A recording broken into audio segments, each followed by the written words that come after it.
There are two stories about the origin of computers and the internet. One story is that the computer was a product of a military ideology. The other ideology is counterculturalism. The counterculture movement of the 1960s rejected mainstream ideology of the 1950s and is best known for the anti-war, free-lovin' hippie. In the 1960s, computing was done primarily by the government and large businesses. Many of the people working on computers were employed by the Defense Department. During this time, the counterculture movement produced the Whole Earth Catalog, a catalog for communal living. In the early 70s, the editor, Stewart Brand, started making connections with programmers and engineers. He made these engineers seem counterculturally cool. Brand created connections between programmers and other computer developers, when typically they would never meet. Both physically and electronically, Brand linked these people together. With the fading of the counterculture movement in the 70s, we see a professionalization of computing and the rise of computer hobbyist clubs, such as the Homebrew Computer Club. As the cost of computers started to fall in the 80s, the category of the hacker was created. The hacker brought back the belief in the liberating values found in the counterculture movement. Counterculturalism faded as a movement, but continues to live on to this day in the people and places that develop computer technologies. Turner's history of the personal computer has several theoretical implications that are familiar to STS scholars, but are perhaps less familiar to scholars in other fields.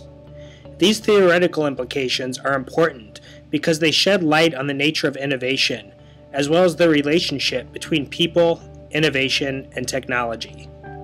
First, Turner is clearly writing to debunk perhaps the most common view of technology in Western cultures, technological determinism. Technological determinism is the view that technology drives historical events and drives society. It is the view that technology is an unstoppable force that makes things happen regardless of social or cultural context. An example would be a statement like, "The computer caused the information age." In contrast, social constructivism holds that what is really important in determining how technologies are designed and used are social, cultural, political, ideological, and economic factors. For example, social constructivists might make the point that if you give a computer to a caveman, it ceases to really be a computer, because a computer is more than the machine itself. Without a person familiar with using technology a certain way, without language, without other technologies, and without social structures in which having a computer is important, a computer likely becomes a hammer. The person and the society that he or she lives in is part of the technology itself. Turner is a co-productionist. Both the machine and the culture are important. Turner shows that a whole range of factors, from the needs of the military to counterculture ideology, influence the development of the personal computer. Second, a boundary object is an object that links together different social groups that may have opposing views and interests. The Earth First catalog can be viewed as a boundary object because it has brought together the countercultural hobbyists and the mainstream engineers in the military and in corporations. Third, networks of machines, people, organizations, and publications all serve as important actors in this story. For innovation, assuming this term means something, Turner raises the question of how vast a network must be to be innovative.